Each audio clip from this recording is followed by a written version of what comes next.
The David Icke Guide to the Global Conspiracy and How to End It. David lectures worldwide on the existence of other dimensions and versions of reality.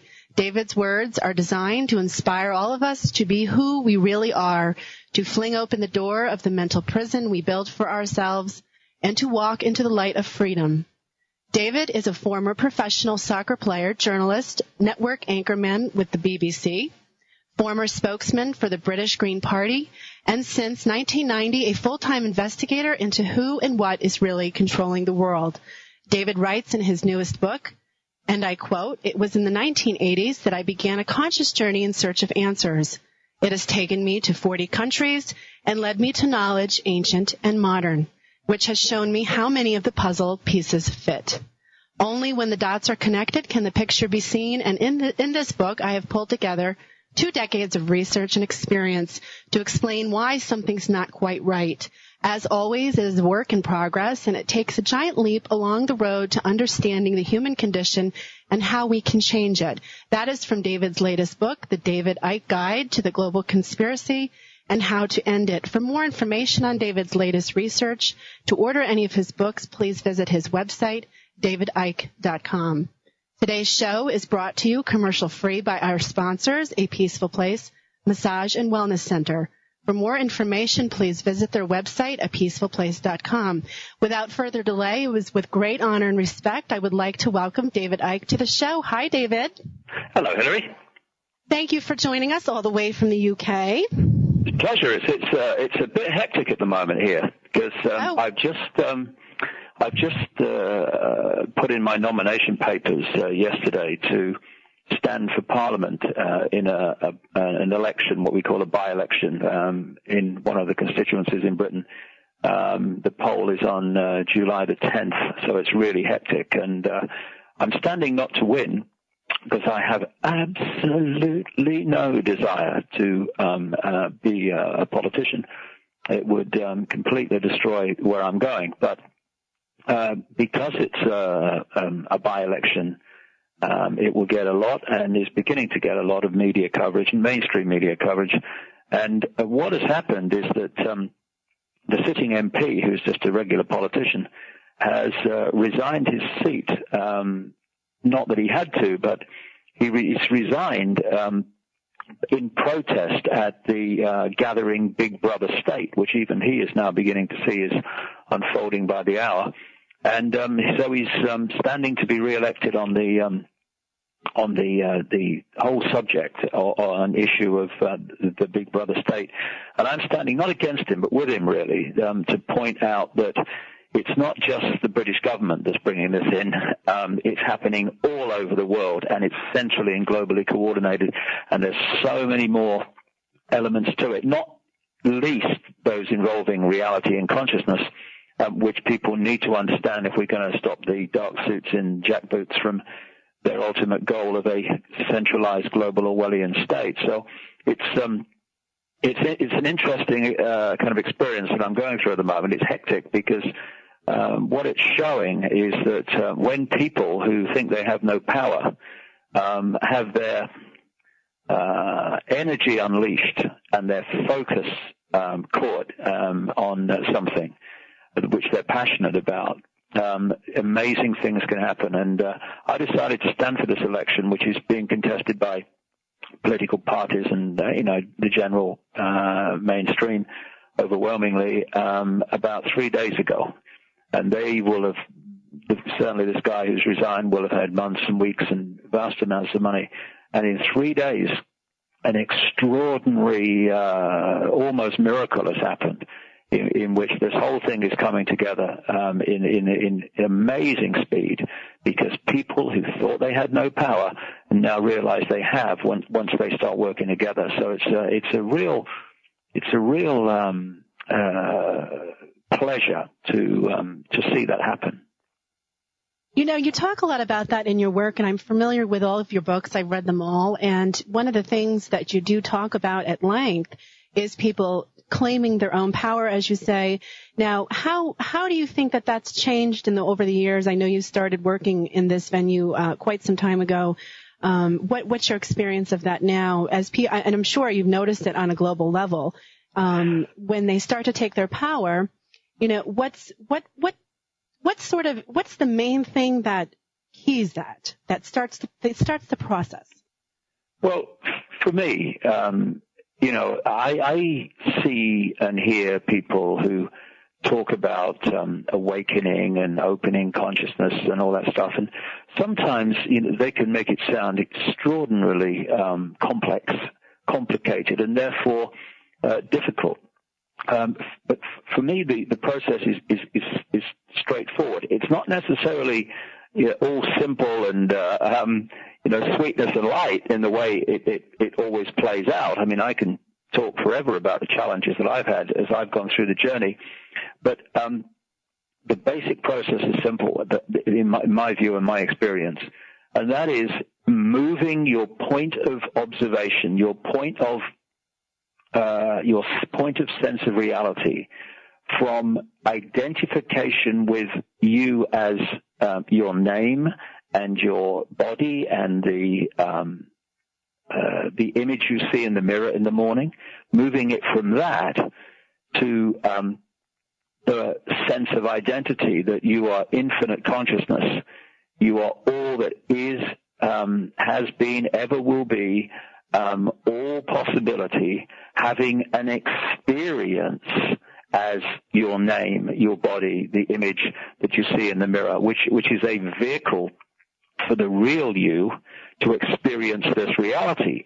Because, this what we call the world is actually just a tiny frequency range that we call visible light, which our eyes and our five senses can access. And so interpenetrating all this world that we think is everything are all the other dimensions, or if you like, television stations of reality, which are sharing the same space, but we're not accessing them because, like the television tuned to a channel, we're tuned to this one called visible light. And when you realize that it's just an experience of a frequency range and it's not who you are, your point of observation moves, your perception of yourself and your experience dramatically changes as a result, and you start to be in this world, quote, physically, not that there's any of that either, but you're not of this world in terms of your point of observation. When you're in this world and of it in terms of where your identification comes from, then you get caught in the fog, you get caught in the maze, caught in the game, because you don't have that point of observation on the hill looking down and seeing everything for what it is. Now, for our consciousness, which is vibrating very quickly compared with this, quote, physical world that we think we're looking at, we need an outer shell for that consciousness to interact with this frequency range. Otherwise, I couldn't hold this phone. My consciousness couldn't hold this phone up because its vibrational state is so different to the phone. It would be like two radio stations in the same space, not even aware of each other's existence. Never mind, one had the ability to affect another. So this outer shell is our vehicle. It's what I call the genetic spacesuit. It's our vehicle to interact with this reality. And what's happened, and Hillary, we've been encouraged from cradle to grave, as we call it, to do this. We are pressured and manipulated to identify ourselves with the vehicle and with the illusory experience called David Icke or, Ethel Jones, instead of realizing the full and infinite magnitude of who we are. And when we do that, suddenly the whole world changes, our self-identification changes, and the way we interact with life changes. It might be the same experience, but the way you experience it dramatically changes once you move your point of observation. And once that changes, your vibrational state changes, and so what you draw towards you and what you repel in this process I call vibrational magnetism, how we vibrate is dictated by our mental emotional state. in the moment, and when you move your point of observation, that state changes, therefore your vibrational field changes in terms of its magnetic state, its frequency state, and therefore you draw towards you different energy fields suddenly, and these energy fields we call people, experiences, places, ways of life, etc. So your life changes as you change, and in the end, this reality that we wish to change for the better will only change for the better when we do collectively, because we are the world and the world is us, and we're interacting with it all the time and affecting it all the time and being affected by it. So when someone like Gandhi says you must be the change you want to see in the world, he's talking absolutely right in terms of the vibrational interaction with reality alone. So it's this: move your point of observation, change your life. You know, you put it in the simplest terms, you can see the glass half empty or you can see it half full. The way you interact with that glass and what it represents suddenly dramatically changes depending which angle you look at it. And I look back at my life and now, and I see tremendous challenges when I thought I could not put another step in front of another one, and I couldn't go on. So many times I've come to that point. And every time, with hindsight, it's not been a breakdown, it's been a breakthrough. And you break through to a higher level and a greater view of yourself. And so as I've said in the books, life tends to give you your greatest gifts, brilliantly disguised as your worst nightmare. Now, when you're in this world and of it, it seems like your worst nightmare in the experience of it, and it seems like your worst nightmare in your observation of it. But when you move and look from another angle, from a different way of looking at the same thing, it might still be a bit of a nightmare in the experiencing of it, but it's not a nightmare in your observation of it, because you know it's leading to something. And I am, like everyone else in the world, I am what I am today, and I'm very pleased with what I am today after all this struggle. But I am what I am today, not despite my experience, the bits I've liked and the bits I haven't, but because of it, all of it, every single one. Very inspirational to our listeners worldwide that your experiences definitely define who you are, and they are indeed a gift. David, in your new book, you say we are infinite awareness and not our bodies. We use the biological computer to experience this world or reality, that's all. If we didn't, we could not interact with our environment. What we call creation is made up of a vast web of interconnecting frequencies or dimensions of life and experience. Could you explain for our listeners out there worldwide, what do you mean by interconnecting frequencies or dimensions?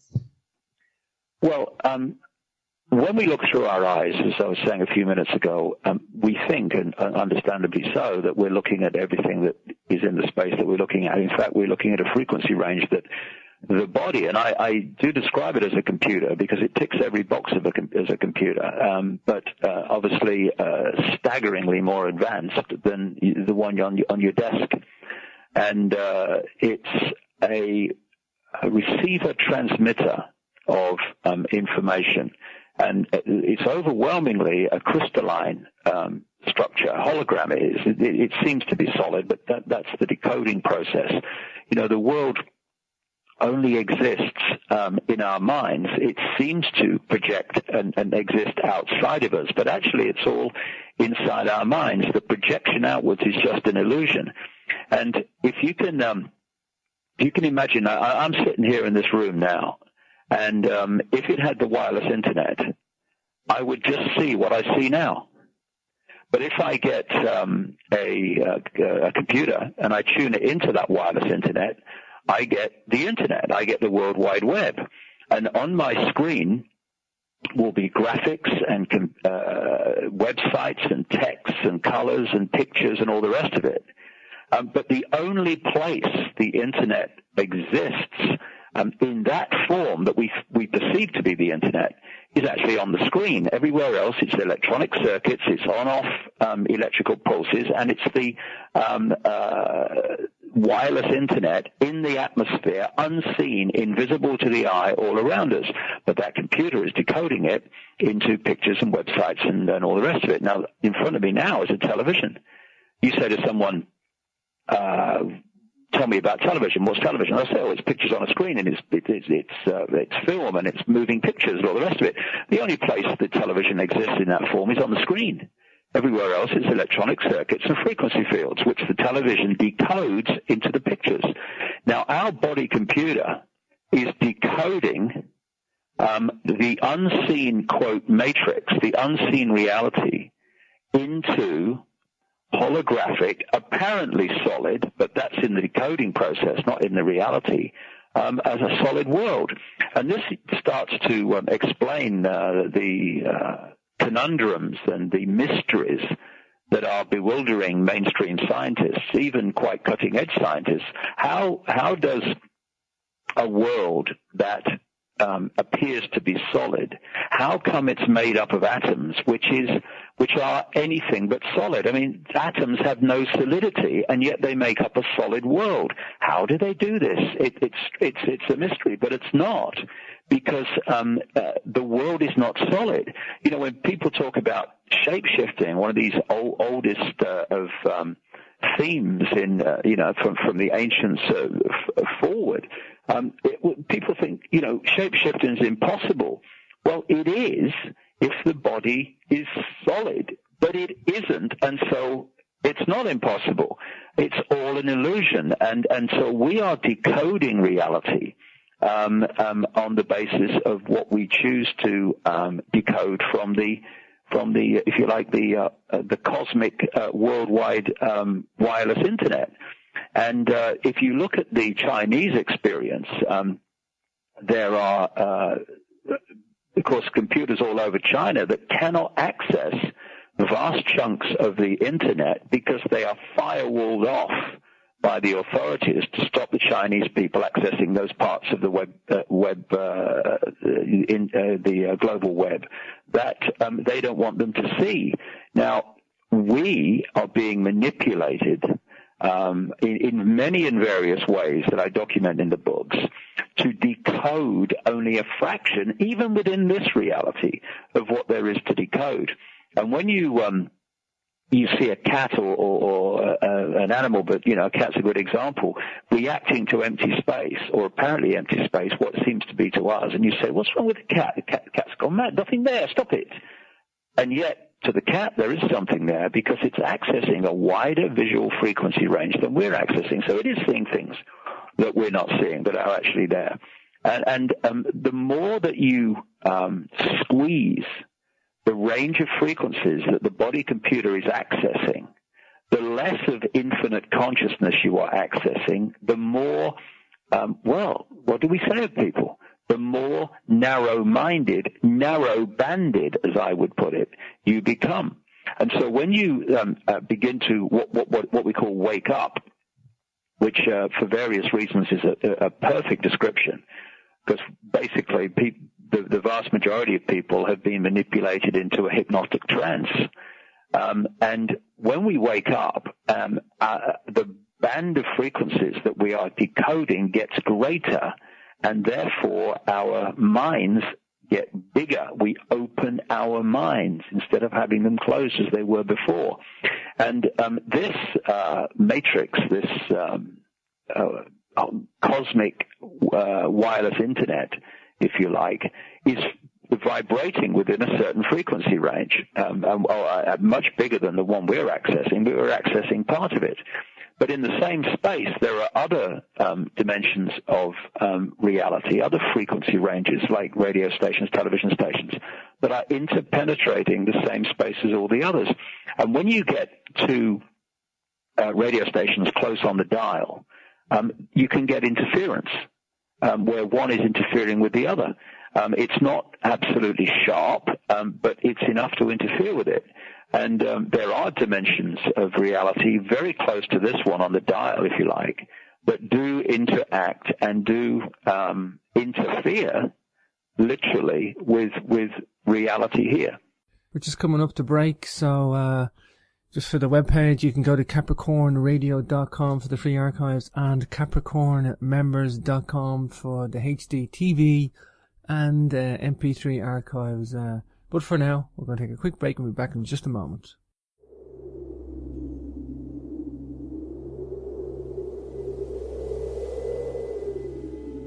There is something majestic in the land of Ireland. This is known the world over. The Celtic Irish are descendants of the Tuatha De Danann, a mysterious, supernatural race of gods written about in ancient Irish Gaelic texts.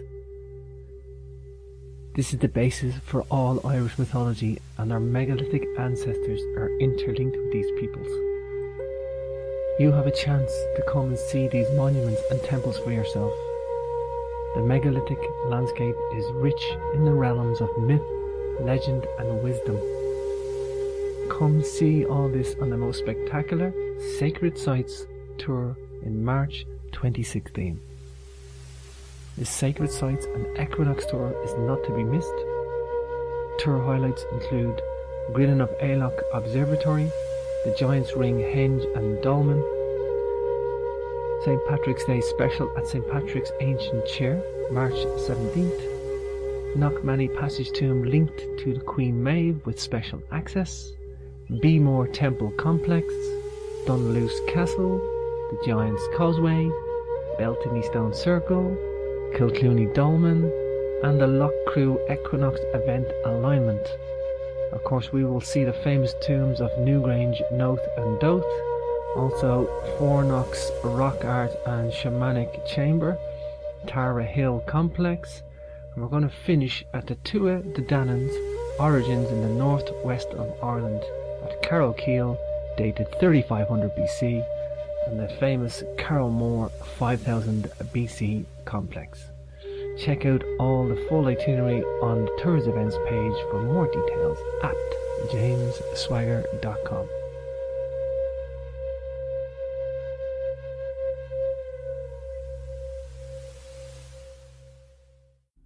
Welcome back to Capricorn Radio. This is your host James, and don't forget to check out the archives at capricornmembers.com. You can subscribe for membership, doing a lifetime membership deal at the moment. And of course you can still check out the free archives at capricornradio.com. And then HD TV shows as well on the Capricorn members page. But for now... So how does one consciously connect to those dimensions? It's not, for me, a case of doing anything in terms of I have to do this. It's deprogramming from the manipulated state which has closed the mind down, which has closed the frequency range down.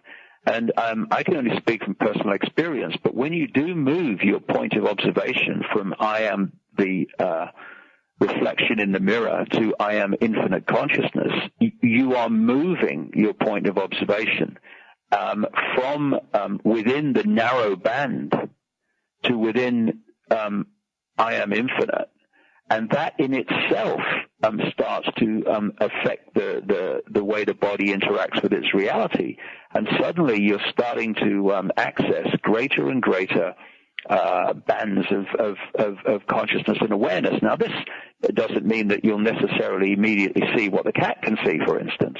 But what does happen is you start to get knowing, you start to get inspiration, you start to get spontaneous understanding of something, and you wonder where it came from.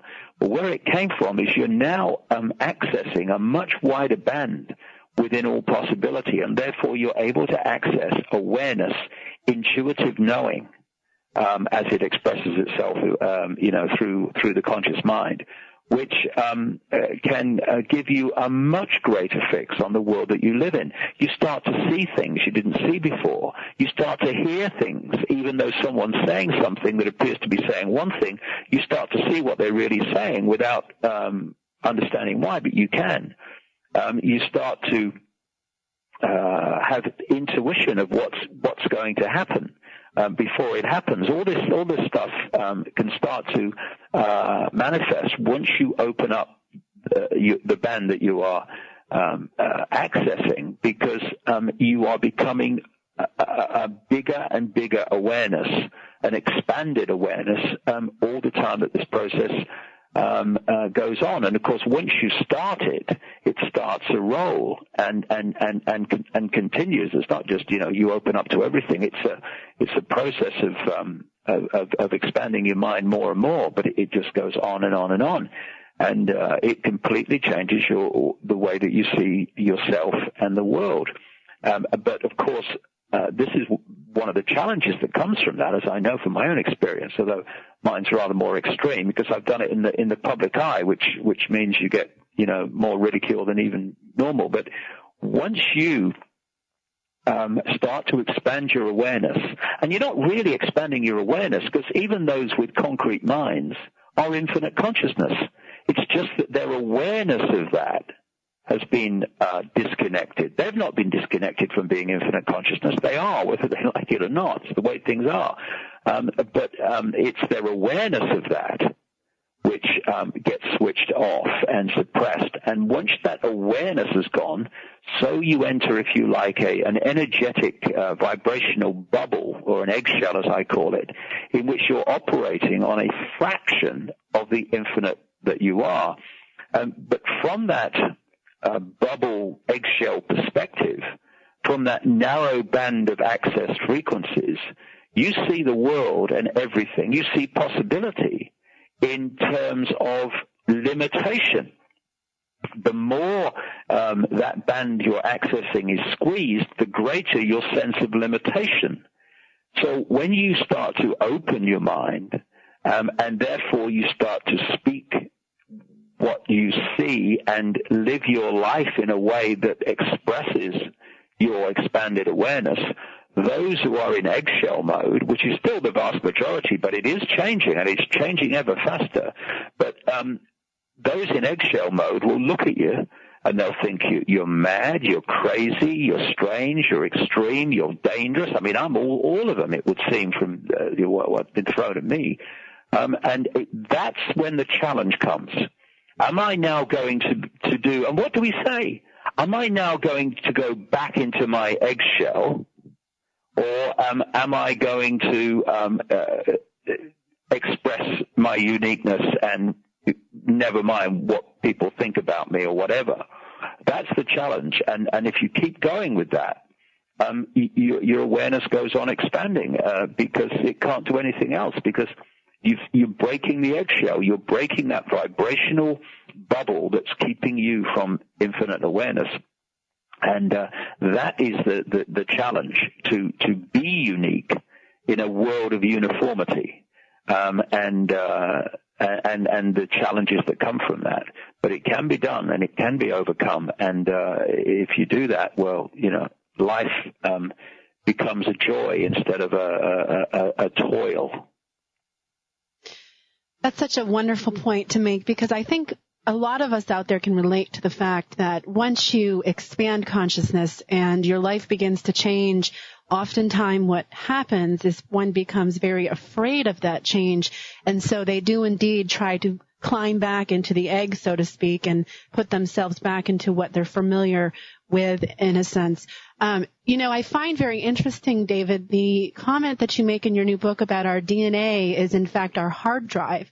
And we talked a little bit about the body being a biological computer, and I was hoping you could elaborate on that just a little bit more, because I think the DNA subject is really big right now. Well, like I said earlier, when you look at the body as a computer, it ticks every box. And I call the body a biological computer. And what I mean by that, some universities, I think Florida is one of them, are starting to develop what they call biological computers. And these are computers that don't just react to input in terms of programmed reaction. They have the ability up to a point to think for themselves and make decisions based on information they're receiving from their environmental influences. And so as long as it has a energy source, the body computer can operate almost by itself, because it is accessing information from its environment, and it is processing that information and making decisions based on it, and it can operate on that level, and it's what I call body consciousness.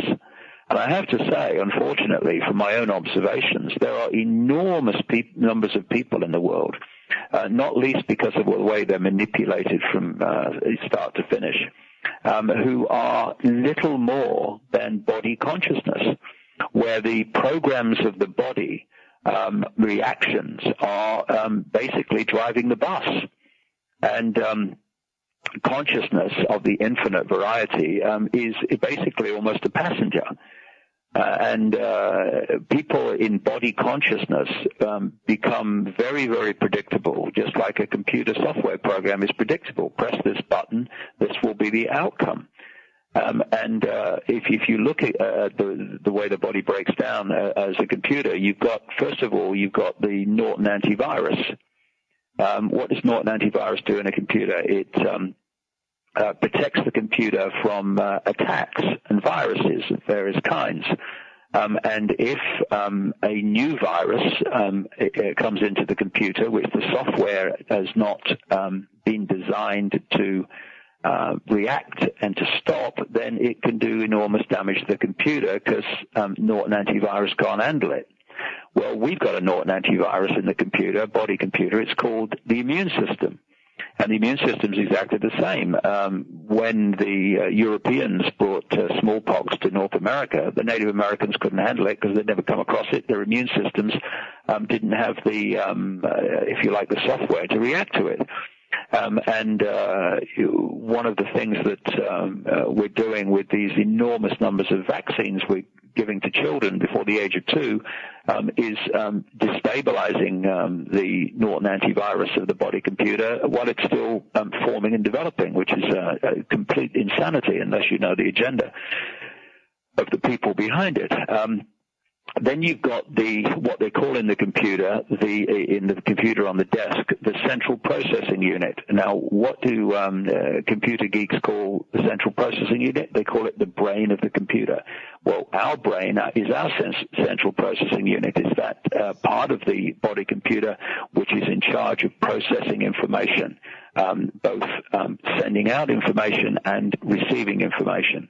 And the body computer makes its decisions based on that. And what I'm actually describing here, Hillary, is what we call evolution. I think we get really confused about what we call evolution. We think of evolution of the body, and we equate that with evolution of consciousness. It's not the same thing.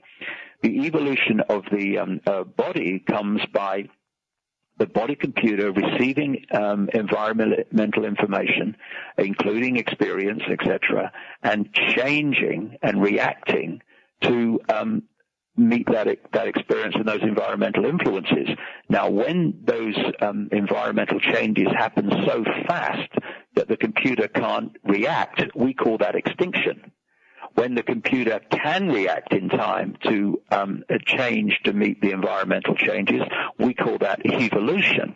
And this is how animal species and the human species develop over periods of enormous, what we call time, changes in the physical body that are necessary to survive and prosper within the changing environment. So, for instance, when people used to eat a lot of grass and all that stuff, then we had quite a large appendix. The appendixes get smaller and smaller because the body computer now is reacting to the fact they don't need that anymore, and so it's just nothing like what it used to be. And it's the same when you go into a hot place; the body computer will react to keep the temperature in a survivable state. And same when you go into a cold place, the computer is reacting all the time. Now, the DNA is what I call the hard drive, and when I talk about the DNA and the cellular structure of the body, I'm not just talking about that which we can see either easily or through a microscope. All all of the body and the body systems and the elements of the body are physical on one level, or apparently so in the decoding process, but they have an energetic level as well. Just as a computer disk has a magnetic field, so does the body. We call it the aura, the auric field. And where, if you like, infinite consciousness, that which leaves the body at what we call death, where that connects with the body is within that auric field. And, if that auric field closes down so much that it loses a strong connection to consciousness, infinite consciousness as I would call it, because everything's conscious, then that's when you can enter body consciousness on a very big, in a very big way, and basically be the slave of your own body reaction processes and software processes like fight or flight, and all these reaction processes that are part of the body computer, a part of its survival mechanism. And you can then be incredibly predictable, like a computer is predictable. And when we have procreation, what we're actually doing on that computer level is fusing together two hard drives into one, and sometimes one hard drive will dominate. Oh, you look just like your mother. Or another will dominate. Oh, you look just like your dad. But it's a fusion of the two, and it carries an enormous amount of information in the hard drive, which is passed on through the generations, and we can start to get influenced by that inherited body hard drive information, and it can affect our reactions, it can affect our perceptions, and again, we identify who we are with those reactions and perceptions. But hold on a second, are they you, infinite consciousness, or is this the body system reacting in this way? And usually it's the body system. It's interesting that, I've read so many accounts of near-death experiences when they leave the body for a time before coming back when the body's revived. And over and over and over and over again, you hear the same thing. I did not feel emotion in the way I felt emotion in the body. Because so much of what we call emotion, especially the low vibrational emotion, fear and all these low vibrational emotions, are actually body consciousness reactions and emotions, electrochemical reactions, not infinite consciousness. And we had a lady in Britain, maybe about 4 years ago now, it was in all the papers. She went into spontaneous clinical depression for 40 years. She went into it out of nowhere. And for 40 years, she was in and out of institutions with manic depression. And then one day, after 40 years, a friend said to her, can you think of anything that happened about the time this started? And after a while, she said, well, the only thing I could think of is I had 19 tooth fillings with mercury. And so the friend said, well, maybe there's a connection. Why don't you have the tooth fillings taken out? And she had the tooth fillings taken out, replaced with non-mercury fillings. She went on a mercury detox and came out of the clinical depression of 40 years as fast as she went into it. Now, for 40 years, that lady's looked in the mirror in the morning. She's seen a manic depressive, and she thought that was her. It wasn't. It was the body computer, which had been imbalanced by the mercury. So this, Hillary, identification, false identification with what we see in the mirror is one of the greatest forms of enslavement, one of the greatest ways that we're diverted from being the infinite genius and magnitude of what we really are, and living a false identity as poor me, little me, there's nothing I can do, I'm powerless, who am I? And this is the switch that we have to go through, I would suggest, because it's by manipulating people into I'm powerless, little me, that the few, and they do, control billions of people in terms of their lives and crucially in terms of their perceptions of self and the world. Which brings me to a really good question, because in pretty much all of your books, you speak about forbidden knowledge as one of the connecting dots that you speak of in your newest book. You speak at length about our hidden history and use of symbols over the course of ages, symbols that perhaps we all take for granted nowadays, and many are unaware of their true meaning. Your research has been impeccable and traces the true meaning of many current-day symbols back to their ancient and original meanings. Why, David, do you think ancient symbols, what's your theory on why ancient symbols are used today in so many commercial venues? Well, because the network of interbreeding families, which are behind the manipulation of the direction of the world and the stuff that I've been talking about, go back to the ancient world. They go way, way back. You can pick them up in ancient Sumer and Babylon and Egypt and ancient China and other places, but they go back further than that. It's just the point where you can pick them up. And they came through to the present day by expanding, for instance, crucially, out of Sumer and Babylon and Egypt up into northern Europe. They became the families that controlled the Roman Empire. They interbred with the quote aristocratic families of northern Europe, and they became the European aristocracy and royal families, as they were the kings and the queens of the ancient world. They expanded this network of family bloodlines through the colonization by the European countries, not least Britain, France, but particularly Britain. And when the European countries and the British Empire apparently gave independence to these former colonies, what they were giving them was a false freedom, because there's two forms of control. There's a control you can see, touch, and taste, where you know who the controller is and you know you're controlled. This is fascism like Hitler, it's communism like Stalin, it's apartheid like South Africa. But there's another form of control, which is control you can't see. With the control you can see, symbolically you're in a prison cell and you can see the bars. You're in a prison cell and you know it. And the desire for human freedom means that there's something to focus on. You know where you are. You know who's put you there. You've got something to focus on to achieve your freedom. And in the end, the desire for freedom, it might take a long time, will rebel against that and something will change.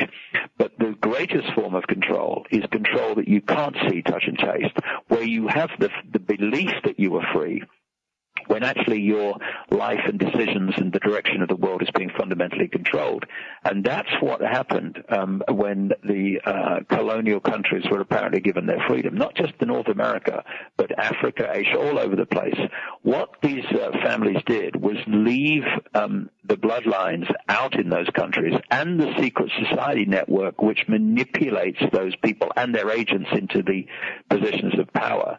And they've gone on controlling those countries ever since. We're talking the Rockefellers, the Rothschilds, the Bush family. They're a lower level, but they're part of it. They're one of them. The British royal family is another one. So are all the royal families of Europe, because they are the successors to the royal system from the past, which these bloodlines were behind.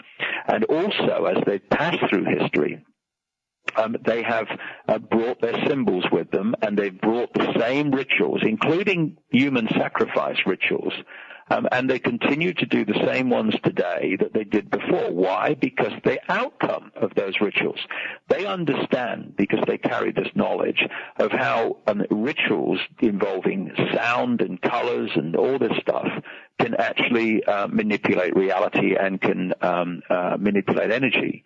And so the outcome that these rituals bring about in terms of that is repeated when you repeat the ritual. So that's why they're doing the same rituals now as they were in the ancient world. And these symbols, there are multi-levels to them. When you have a symbol which symbolizes something, it actually vibrates to the energy that it's symbolizing. I had a kind of experience of this long time ago. I went into this enormous obelisk in northern England. It was so big, it had a spiral staircase inside. And I walked inside it, and I was walking up the spiral staircase inside this, what is a phallic symbol. And I started to feel, shall we say, enormous male sexual energy. And I'm thinking, what's going on here, as you do? And then I realized where I was, and inside a symbolic phallic symbol. And it was, I could feel the energy it was generating. So when you put these symbols all around, which symbolize something, they are vibrating to that energy, and they affect people in that way. And when your subconscious looks at a symbol, it is also affected by it. And I said to someone a few weeks ago, how do you affect all the fish? He said, I don't know. I said, you affect the sea. You affect the sea, you affect all the fish that are in it. And if you can manipulate the energy field that we all are living our lives within, then you affect everyone within that field. This is where HAARP comes in Alaska, which is manipulating the global energy field. This is where so many things come from. All these electromagnetic influences like phone masts and communication masts and these cell phones and all this stuff is all affecting the electromagnetic field because of all the stuff that the changes that is happening as a result of their vibrational input and electromagnetic input. And so these symbols are not only there for them, although it's part of it is that they're affecting us in various ways. And these symbols are fundamental symbols that the general population see in very different terms to what they really represent. For instance, ask anyone in America what the Statue of Liberty means, and they'll say the obvious. It means liberty and freedom. Well, actually, it doesn't.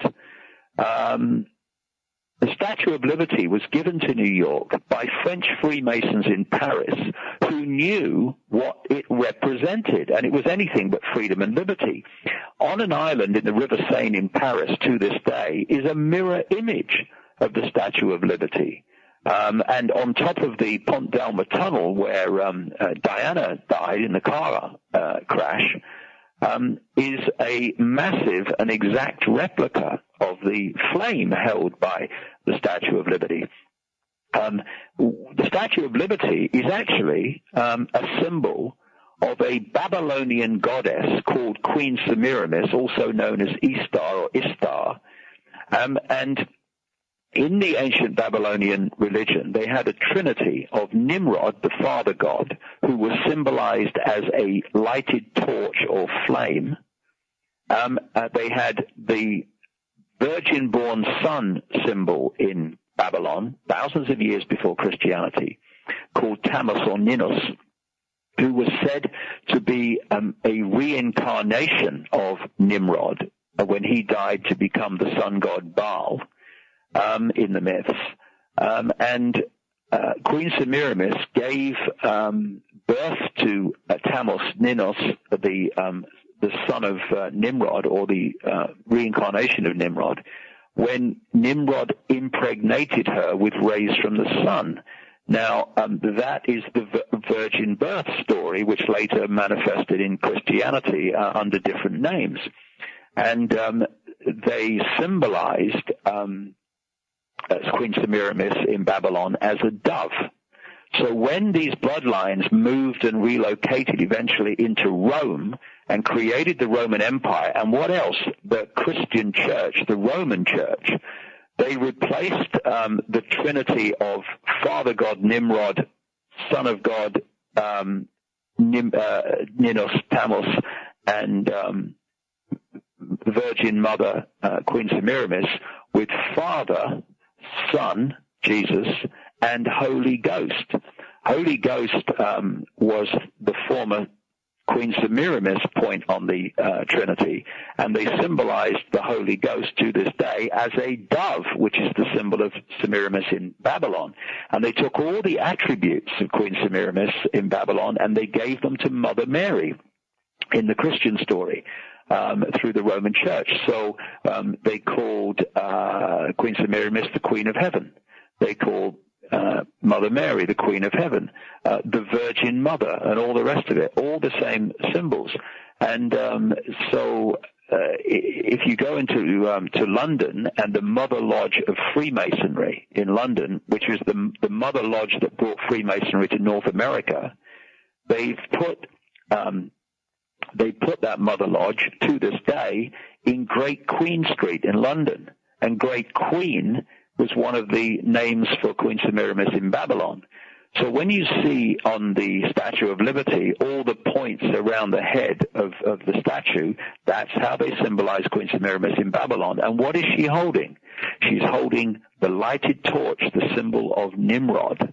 And if you look at an aerial view, which you can see in my latest book, she's standing on a symbol of the sun on that island in New York Harbor. And all around us are these symbols which they put out for us, which are affecting us subconsciously.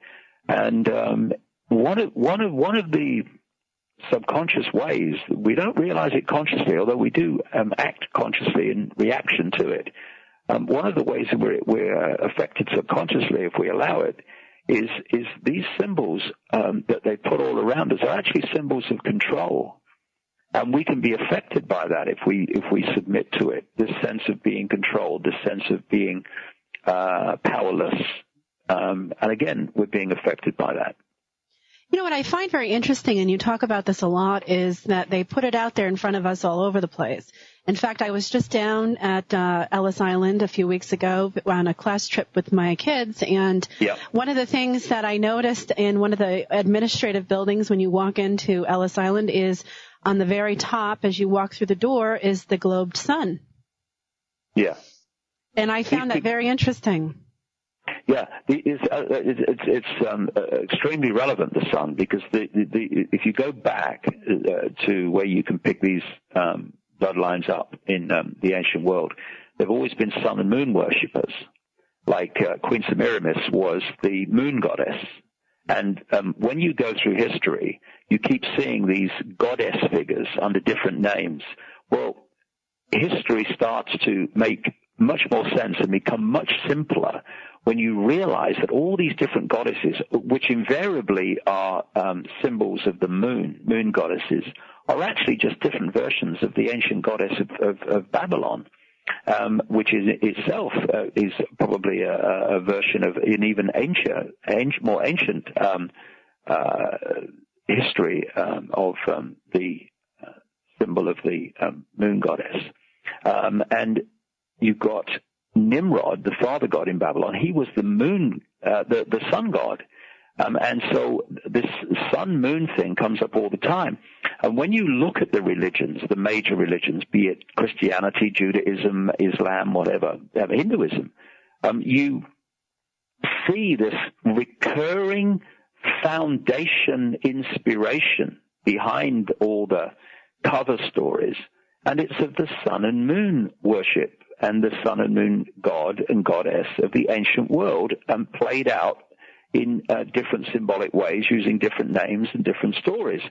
If you look in my new book, you'll see a picture which is of a portrayal in stone or clay of the sun and moon god, the sun god and the moon goddess in in about 2000 BC, and is in what we now call Iraq, which is where Babylon and Sumer were. And they've not gone just into Iraq for the oil, by the way, and all the rest of it. That area of land called Mesopotamia, the land between two rivers, the Tigris and the Euphrates, has great historical significance to these bloodlines because it's the ancient land of Sumer and Babylon. And was in that land. Now, when you look at this symbol of the sun god and the moon goddess from 2000 BC in that area, and then you look at the international symbol of Islam to this day, they are virtual mirror images of each other.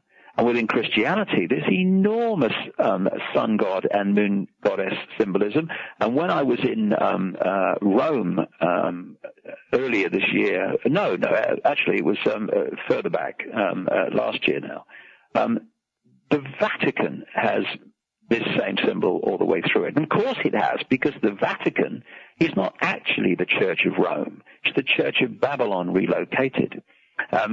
You look at, see, this is what, when you connect the dots, this is what you find. You find the same symbolism in the religions, which are opposed to secret societies, they say on the surface, as you find in the secret societies. So when you go to like, for instance, a major, for historical reasons, a major Freemason lodge like the one in Boston, Massachusetts, on the side of that is a massive depiction of the sun. Of course, it's the same symbolism. Why? Because the same people control the secret society network as control the religions. And the religions are there not to free minds, but to close them. To say, here's a belief system, here are the rules and regulations that you must follow if you're going to be one of us. And if you don't follow the rules, then believe something else, then you're no longer one of us. You're no longer one of the chosen people, is invariably the connotation. And so those that control the secret societies through the centuries have manipulated into existence these religions, which are designed to close people's minds and to believe something just because they're told to believe it, not because it stands up to questioning. So would you say then that the symbols are a way of activating our biological computers or DNA hard drives? I think there's a very, very good chance that that's one level of what's going on. Yes, that's a very, very good point. I think that's certainly part of it, because this is the point, Hillary. What has happened is, if you go back far enough, you find what the ancients call the Golden Age. People think that we, because it's 2008, must be at the cutting edge of knowledge and understanding, because people think completely in linear time, and the fact that through linear time things must have got more expanded in terms of knowledge. Not necessarily so. If you had some great cataclysm now, which took out our ability to use oil, our ability to use electricity, it wouldn't be too long. I mean, just have a look at what happened in the immediate aftermath of Hurricane Katrina, and then make a global version of that, and suddenly you realize how tenuous this apparent cutting-edge society is. And when you look at it, thousands of years ago, I don't know, maybe around 11,000 BC, or maybe 11,000 years ago, that kind of window of time, there was massive global cataclysms, which are recorded not just in the biblical great flood stories, but by all the ancient cultures all over the world. And it brought an end to a very advanced civilization. And they go under names like Atlantis and Lemuria or Mu and all the rest of it. And the world basically had to pick up and start again. And when history or conventional historians talk about Sumer in Mesopotamia being the cradle of civilization, no. It was a very advanced civilization in terms of knowledge, which sprang up as the world recovered from the Great Cataclysm. Now, these bloodlines carried that ancient knowledge from way back, very, very advanced knowledge, far more advanced than anything we see in the public arena. And they passed it on to the chosen people through the generations and through the secret societies at the highest level, not Bill and Fred down the Freemasons Lodge. And so they are working with an understanding of reality and the way we interact with it and the way we create it, that they have not only kept from the population, they have used inquisitions and all the rest of it to take it out of circulation, where it was still circulating as a result of the oral traditions of the ancient native peoples. And today, it's coming back. And it's coming back to set us free, because the knowledge that controls us can also be used to set us free. And that's the time we're at now. You're listening to the Hillary Raimo Show, Matters for Mind, Body, and Spirit Talk Radio. I've been speaking with author David Icke, author of the David Icke Guide to the Global Conspiracy and How to End It. For more information on what we've spoken about today during our time together, please visit his website, www.davidicke.com. davidicke.com. David, it's been a pleasure. Thank you so much for joining us from the UK. I wish you well and good luck with your adventure. Thank you, Hillary.